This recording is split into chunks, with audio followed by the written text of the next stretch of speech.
국내 증시와 미국 증시의 디커플링 현상이 이어지고 있다. 글로벌 증시 조정에도 국내 증시 버티는 이유는 무엇일까? 또한 삼성전자와 국내 증시 조정 속 종목 장세가 지속되고 있는데 쉬어갈 때가 매수 타이밍일까? 이러한 시장 어떻게 대응해야 할지, 시장에 남아있는 이슈는 무엇인지 이야기 나눠본다. 네, 와이드 경제 시간입니다. 이번에는 시장에 대한 전체적인 이야기 다뤄보려고 하는데요. 오랜만에 홍성학 대표를 모셔봤어요. 지금 채팅방에서도 많은 분들이 기다려주셨는데 지금부터 시작되는 시간 집중하시고 한번 어떤 이야기를 하는지 들어보세요. 더원 프로젝트 홍성학 대표와 함께하겠습니다. 어서 오세요. 네, 안녕하세요. 네, 오랜만에 뵀는데 패션이 많이 바뀌셨네요. 네, 장중에 제가 이제 네. 입고 있는 유니폼인데요. 입으시는 이유가 있으세요? 빨간색이 올라가는 거니까 네. 항상 시장이 좋으라는 어떤 의미에서 빨간색을 착용하고 있습니다. 아, 항상. 그렇습니까? 네. 시장이 우리 홍성화 대표님의 그 유니폼 색처럼 좀 빠르게 올라갔으면 좋겠는데 네. 이번 주 너무 지루했어요. 네. 이번 주 장을 좀 특징을 정리해 보자면 홍성화 대표는 어떻게 보셨어요? 지난 3월 이후 그 코로나 전국 이후 3월 제가 이 방송에 3월 24일에 처음 나왔을 것 같은데요. 그날 이후부터 지금까지 꾸준히 시장은 사실 상승했습니다. 굉장히 부정적인 어떤 시장관을 가진 사람들이 많았음에도 불구하고 지금까지 지치지 않고 시장은 달려왔고요. 중간중간에 우여곡절은 있었습니다만은 일단 코로나 전국 이후에 시장 자체 코스닥 지수는 한 80% 정도 올라왔고 코스피 지수는 한 60% 정도 올랐는데 여기에 대한 반작용이 현재 나타나고 있는 중이다. 그리고 시장을 꾸준하게 끌고 갈 수 있는 여기서 추가적인 어떤 모멘텀 사실 좀 부재한 어떤 상황이거든요. 왜냐하면 코로나 전국에서 코로나로 인해서 급락했던 부분들을 이미 다 만회한 수준에서 새로운 어떤 동력이 필요한데 현재로서는 새로운 동력이 조금 부족한 그런 상황이고 특히 이제 미국 시장에서 지금 미국 시장의 그 하락폭이 상대적으로 크게 나타나니까 그에 대한 어떤 심리적 불안감이 현재 시장에 거래하고 계시는 분들이 다들 가지고 있는 거죠.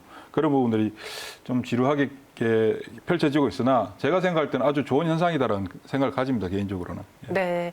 좀 그러니까 건전한 조정이라고 보셨기 네. 때문에 지금 시장에 대해서 큰 걱정을 안 하시는 것 같은데 미국 시장도 출렁이고 있어요. 오히려 우리보다 더 지금 위험한 상황이 미국 증시예요. 네. 만기도 앞두고 그리고 여기에 최근에 뭐 손정희 회장의 콜옵션 이야기도 나오면서 기술주들이 크게 등락을 보여주고 있는데 미국 장과 우리 증시 요즘 어떤 관계를 보여주고 있나요? 일단 미국 시장하고 우리 시장은 구조적으로 현재 다른 어떤 상황에 놓여 있고요. 네. 특히 미국 시장의 그 나스닥 지수의 상승, 다우 지수의 상승과 비교해 본다면 다우 지수는 코로나 전국 이후 이전 수준까지밖에 아직 회복하지 못한 상황임에도 불구하고 나스닥 지수는 코로나 전국 이전보다 월등히 높은 수준까지 상승을 했거든요. 그 상승하는 데 있어서 가장 중요하게 작용했던 게 이제 우리가 특히 우리나라 국내 투자자분들께서도 많이 투자하고 계신 테슬라부터 시작해서 아마존, 구글, 애플 등등의 미국 시장을 이끌어가고 있는 그 기술주들의 어떤 그 단기 오버슈팅 현상이 발생했습니다. 물론 소프트뱅크의 손정희 회장의 그 콜옵션 부분도 불거져서 그게 악재로 작용을 하고 있으나 사실 가장 중요한 것은 특히 테슬라 같은 경우 이제 1,500불을 넘어서면서 또 오버슈팅 현상이 나오고 많은 사람들, 한국 사람들, 중국 사람들까지 가세해서 가격이 밀려 올라가는 어떤 상황들이 발생했기 때문에 문제는 실질적으로 그 가격 상승에 대한 어떤 반작용 현상이 현재 나타나고 있을 뿐이지 이게 네. 시장이 끝났다 뭐 이런 얘기들은 아닌 거라고 생각이 들고요. 우리가 여기서 중요하게 생각해야 되는 것은 테슬라부터 시작해서 미국의 기술주들이 하락하면서 나스닥 지수의 하락폭이 나타나고 있고 그게 우리 시장에 어떤 영향을 미칠 것인가라는 생각들을 많이 하고 계시는데 그것보다 우선적으로 우리가 한 번 더 먼저 생각해 봐야 될 게 있는 게 왜 코로나 이후에 다우 지수는 코로나 이전 수준까지밖에 회복을 못했음에도 불구하고 나스닥은 그 이상 훨씬 더 높은 상승을 기록했을까 하는 부분에 대한 생각을 먼저 해봐야 되는데요. 이게 바로 이제 우리가 몇 년 전부터 수년 전부터 준비해왔던 이제 4차 산업이라고 하는 하나의 새로운 패러다임이 코로나로 인해서 빨리 조기에 바뀌게 된 거죠. 그 가운데서 국제적인 플랫폼을 가지고 있는 기업들, 테슬라도 마찬가지고 테슬라는 팬덤을 구성하고 있잖아요. 네. 테슬라뿐만이 아니라 뭐 아마존, 넷플릭스, 구글, 애플 등등의 글로벌 플랫폼을 가지고 있는 기업들이 사실 이제 신경제를 대표하는 대표 주자들인 거죠. 구경제를 대표하는 기업들은 뭐 예를 들면 뭐 항공주들도 있을 것이고 철강주들도 있을 것이고 철도주도 있을 것이고. 그러니까 이번 코로나를 전국을 통해서 구경제와 신경제의 구분이 명확하게 이루어졌다. 네. 그러니까 세상을 앞으로 이끌어가는 기업들이 종목들이 주식들이 바로 신경제에 해당되는 종목들이다. 그 종목들은 결국 시장을 끌고 간 것이고 다만 끌고 가는 과정 속에서 단기 오버슈팅이 발생했기 때문에 그에 대한 반작용이 나타나는 것일 뿐이지 이게 시세가 끝났다, 뭐 시장이 폭락 폭락할 것이다, 버벌이다 이런 얘기는 아직까지 좀 시기상조다라는 생각을 가집니다 개인적으로는. 네, 지금 이제 TV를 막 켜신 분들은 좀 놀라셨을 거예요. 갑자기 방송에서 웬 빨간색의 옷을 입으셨지 놀라실 텐데요. 이제 홍성학 대표가 지금 시장이 너무 갈 듯 가지 않으니까 네. 좀 확실하게 올라갔으면 좋겠다라는 그 마음을 담아서 빨간색 옷을 의상을 입고 오겠다고 저희에게 미리 말씀드렸거든요. 양해 부탁드릴게요. 시장에서 좀 저희가 짚어보고 싶은 게 시총 상위 종목들, 특히 네. 삼성전자가 최근에 6만 원을 뚫었잖아요. 네. 그런데 뚫고 나서 얼마 못 가 다시 전체적인 시장 분위기와 함께 밀려나고 있습니다. 대형주들의 주가 발목이 잡힌 건지 또 여기 LG화학도 네. 어제 나온 이야기 때문에 그저께 나온 이야기 때문에 계속 밀렸다가 오늘 좀 반등하고 있잖아요. 시총 상위주의 향방은 어떻게 보세요? 지금 시가총액 상위 종목들이 그러니까 시장이 강세 상승이 이루어지고 대세 상승으로 이뤄가는 과정 속에서 그동안 우리나라 시장에서는 항상 대체적으로 기관들 중심의 시장이 펼쳐졌습니다. 주식형 수익증권에 펀드의 자금들이 많이 들어오고 그런데 과거에도 개인들이 주도했던 대세 상승장이 있었어요. 1999년 IT 버블이라고 하는 그 시장은 상승장의 시작부터 끝까지 개인들이 이끌어냈던 시장이고요.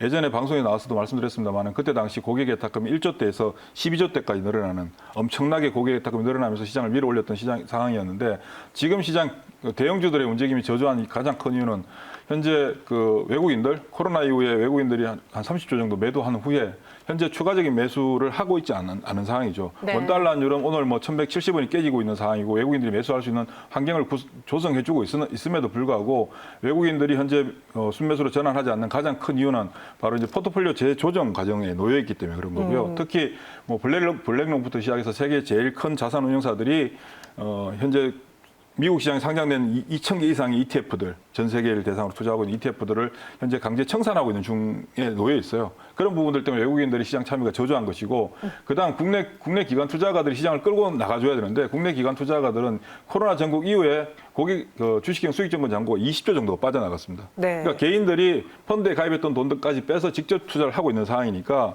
기관들이 전면에 나설 수 있는 상황이 못 되는 거죠. 그러니까 외국인과 기관 양대 축이 기본적인 포트폴리오를 편입하는 과정 속에서 대형주를 기본적으로 편입을 하게 되는데 개인들은 의무적으로 대형주를 편입해야 될 이유가 없는 거잖아요. 그러니까 대형주에 대한 수급 구조는 상당히 약화되는 것이고 대형주의 시세는 약화될 수밖에 없는 거죠. 그리고 또 하나 대형주들이 끌고 가려면 대형주들의 어떤 기본적인 기업 실적의 변화가 굉장히 크게 나타나줘야 되는데 지금 현재 기업의 실적이 급격히 좋아지는 상황은 아니잖아요. 나빠졌다가 그렇죠. 회복하는 수준에 불과한 상황이기 때문에 대형주에 대한 뚜렷한 투자 매력 자체가 그렇게 크게 늘지 않는다라고 볼 수 있고 삼성전자 같은 경우는 가장 중요한 가격이 61,800원이라고 하는 가격이 있습니다. 이 가격을 넘어서게 될 경우에는 8만 원대, 9만 원대까지 갈 수 있으나 현재 뭐 예전에도 제가 방송 나와서 말씀드렸습니다만은 순차적으로 단계별로 삼성전자는 그 가격대를 하나씩 넘어서고 있는 중이고 삼성전자에 대한 투자를 하시는 개인 투자자분들께서 우리가 알고 있는 일반적인 바이오 종목들이나 개별 종목들처럼 단기간 내에 빠른 어떤 시세 움직임을 기대하신다면 그건 굉장히 잘못된 생각이고요. 삼성전자가 급하게 움직일 경우 코스피 지수 3,000포인트 금방 가는 거거든요. 그리고 삼성전자가 빨리 갈수록 사실 시장에 있는 개인 투자자분들은 별로 좋은 게 아닙니다.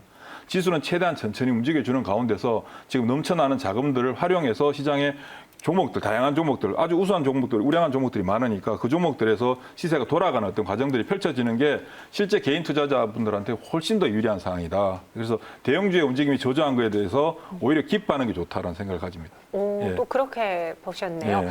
삼성전자 이전에 나오셨을 때 되게 목표 주가를 높게 제시해서 제가 놀랐던 기억이 있는데요. 61,800원 넘어선 이후에 단계적으로 상승할 것이다. 의견 주셨고요.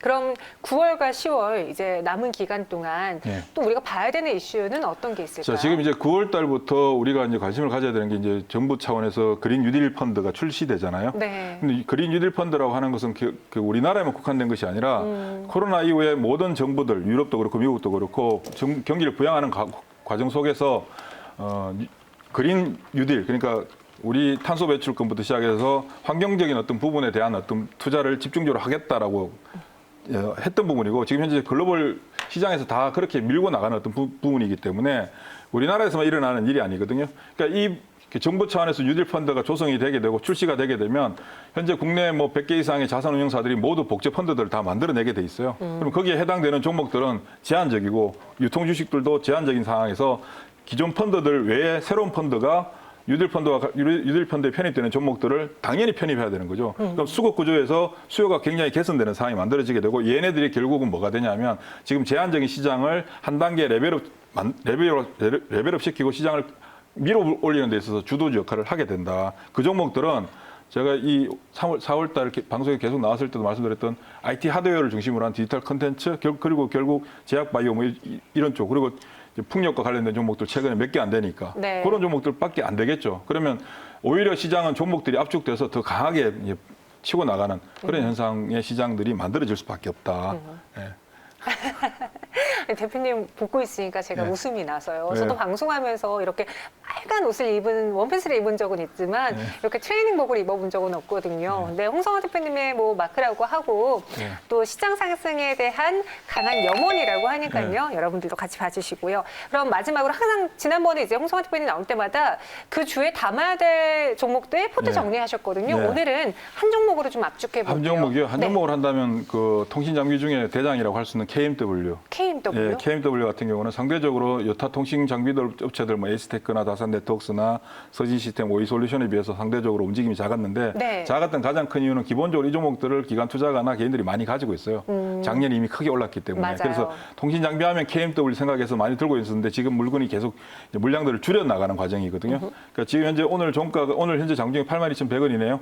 86,600원을 넘었을 때 매수를 해야 되고요. 네. 지금 매수하는 것이 아니라 86,600원을 넘었을 때 매수를 하고 그다음 가격 차이가 얼마 안 나지만 87,300원 넘었을 때 추가 매수를 하시게 되면 10만 원 넘어서 11만 8천 원까지 주가가 진행될 수 있다. 단기간에 뭐 단기간이라고 하면 좀 그렇습니다만은 하여튼 시세 리레이팅 현상이 나타날 수 있는 구간이다. 그렇게 보시면 될 것 같습니다. 88,600원을 넘어가는지 그리고 86,600원, 86,600원, 그다음 87,300원 예. 그리고 매도가는 118,800원. 118,800원. 예. 그리고 제가 보니까 KMW 말고 RFHC도 있던데요. 네.